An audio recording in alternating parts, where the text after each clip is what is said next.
Acompanhe agora mais um Hot Seat do Resumo Cast Tribos. Tenha um bom aprendizado.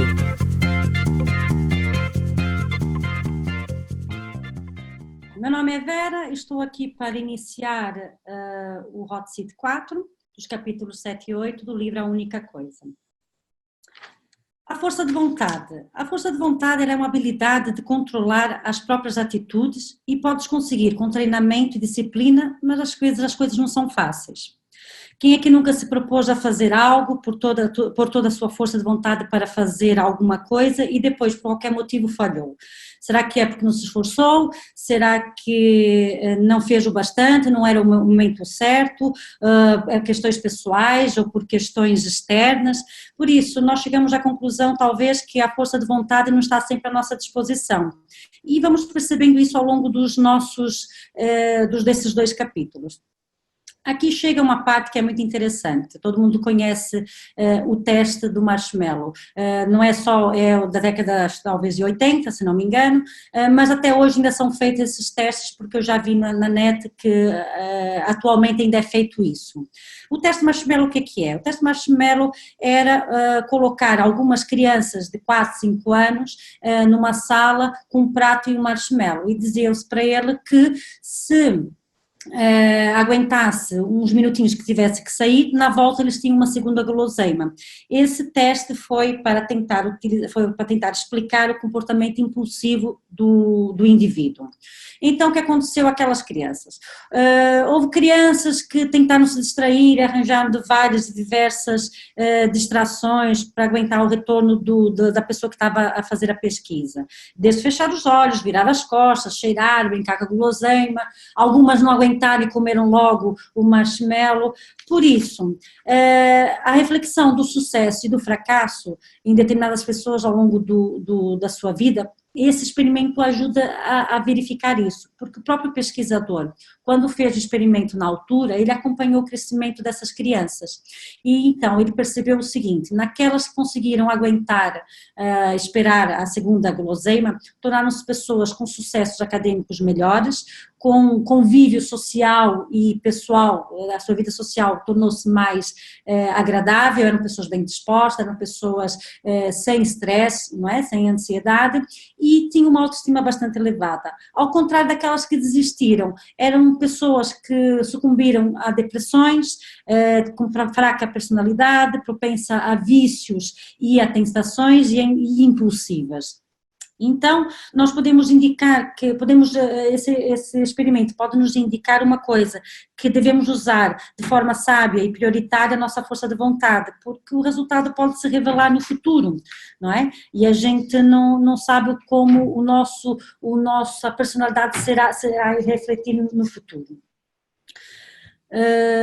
Aqui nós temos uma coisa que é interessante, a parte da alimentação. O nosso cérebro, ele consome 1/5 de calorias que queimamos para obter energia. É como um Porsche a queimar combustível, não é? Aqui o livro refere que parte da nossa atividade consciente acontece no córtex pré-frontal, que é responsável pelo foco, pela memória a curto prazo, por resolver problemas e moderar impulsos, o que nos torna humanos e centros do nosso controle de ação e força de vontade.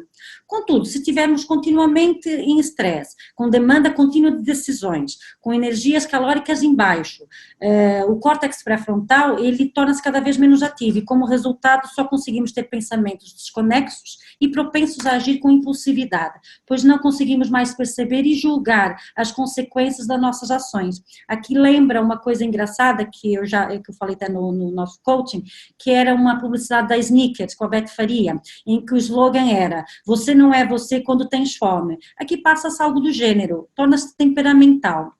Então, o que vai de encontro com alguns outros estudos que mostram que quem exerce uma força de vontade muito forte apresenta gastos expressivos dos seus níveis de glicose, podendo alterar a performance na conclusão de uma tarefa.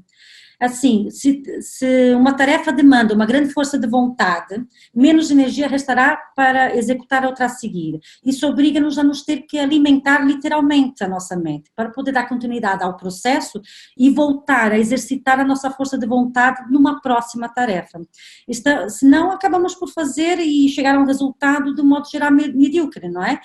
Eu, por exemplo, informo muitos processos de manhã, chego ao fim da manhã, na hora do almoço, estou mesmo parada de fome, porque são muitos processos da mesma maneira, o que vai nos ajudar agora num próximo item que achei muito interessante do livro, que é o juízo padrão. O juízo padrão, quando a nossa força de vontade está em baixo, o resultado é que o nosso raciocínio foge para a escolha padrão. Aqui nós também podemos falar sobre a ancoragem, né? Que é a tomada de decisão, ela é feita não por uma apreciação própria dos fatos, mas sim pelo que se interpreta como juízos e atitudes de um grupo de referência. Essa decisão dá segurança instintiva sobre o processo.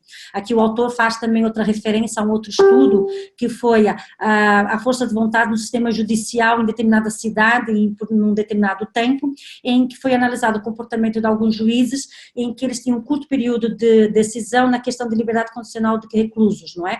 E eles tinham vários pedidos, não é? Por dia, e eles só tinham 2 intervalos, um de manhã e outro ao fim do dia. E isso para poder recarregar as baterias. E o que aconteceu? Foi o resultado que estava no livro, que é neste quadro. As decisões favoráveis, elas começam no início de cada período de descanso e vai se diminuindo ao longo do tempo, não é? Até o próximo descanso.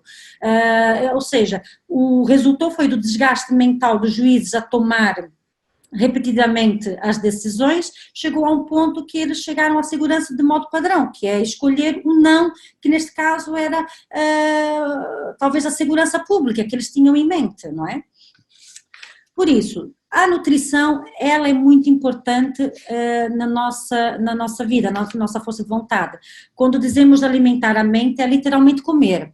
O autor faz menção aos carboidratos complexos e proteínas como eficazes, mas é interessante e eu sugiro, é a leitura deste livro, A Dieta da Mente, em que ele faz referência, entre outras coisas, à escolha de gorduras como supercombustível do cérebro, não é? Porque a nossa força ela é limitada, por isso temos que cuidar dela e darmos descanso. Comparando a uma bateria que vai se gastando, torna-se necessário focar naquilo que realmente é prioritário e importante. Senão acabamos por esgotar todas as nossas possibilidades.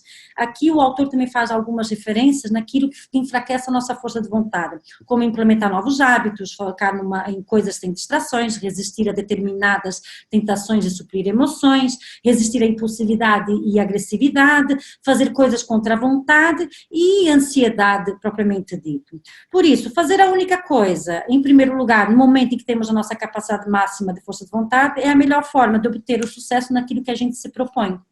Porque nós andamos continuamente a tentar equilibrar a nossa vida, não é? Que é pessoal, profissional e social. Por isso, será que temos a vida equilibrada quando temos a exercer a nossa força de vontade? Eu não sei. Às vezes esse caminho é muito extenuante, achamos que a vida ela é equilibrada, é sinônimo de sucesso, o que acaba por não ser nada disso. O autor também faz referência que nos anos 80, 90 houve um estilo do conceito do equilíbrio de vida e trabalho, né, que estava em voga em muitos artigos publicitados nos diversos meios de comunicação. Por isso, o que eu acho é que resultados extraordinários requer atenção focada e tempo. Quando damos tempo para uma coisa, tiramos o tempo de fazer outra, o que torna o equilíbrio impossível. Então, como vamos alcançar esse sucesso? Como vamos priorizar o que realmente importa? O autor aqui faz uma resposta muito simples e eu concordo com ele. Ele não é o equilíbrio, mas sim o propósito, o sentido e o significado que realmente importam. São esses os itens que constroem o verdadeiro sucesso. Ele fala ainda que viver uma vida completa, vivenciando o que importa em um determinado momento, é um ato de vida equilibrada. Por isso a gente acaba por chegar a uma conclusão que a vida não é equilibrada, ela é completamente misturada, não é? Nós misturamos tudo. E então percebes que o teu dia a dia não é ideal e perfeito. Viver no centro da balança, não estarás a te comprometer, irás fazer tudo de uma maneira autónoma e de qualquer jeito, não dando atenção verdadeiramente às coisas. Viver nos extremos significa também que estamos a falhar a tentar estar no equilíbrio. Então, começas a falar assim, então, o que se passa? É tudo confuso, bate tudo na mesma tecla, o que vamos fazer? Assim, eu entendo que os resultados extraordinários, eles residem na negociação da gestão do nosso tempo, quando buscamos ora o centro, ora os extremos. Em alguns dias você vai precisar trabalhar mais, apagar incêndios, responder à demanda de outros. Outros dias você vai precisar de cuidar de algum amigo, de estar mais tempo com a família, de fazer da tua agenda um lugar para cuidar da tua saúde, não é? Ou de alguém. E em certos dias você vai ficar esparramado no sofá a ver TV e olhando para o nada, e está tudo bem, não é isso, não é um problema. Haverá momentos de trabalho dentro da tua vida pessoal e momentos de lazer dentro do trabalho. Aqui uma coisa também interessante que o autor enfatiza é que no trabalho, a vida no trabalho será vivida mais nos extremos do que a vida pessoal, porque considera que nesse temos mais poder de gestão do que no outro. Então chegamos aqui novamente a novas conclusões, vamos seguindo conclusões várias, que a nossa vida talvez seja melhor ser balanceada, não é? E este é um livro também interessante de ler. Por isso, podemos viver alguns momentos nos extremos, mas sabemos que temos em determinada hora que escolher o que realmente importa para voltarmos ao centro e balancear as nossas decisões que melhor se ajustem ao nosso propósito. No trabalho haverá sempre oportunidades, mas na vida pessoal isso pode não acontecer e o que nela perdemos, perdemos para sempre.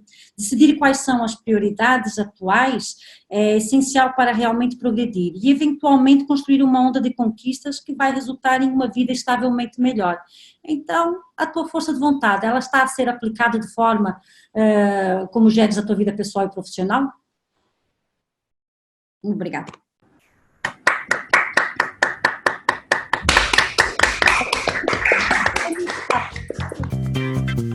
Conecte-se com empreendedores de todo o Brasil e seja desafiado a atingir o seu máximo potencial ao participar do Resumo Cast Tribos.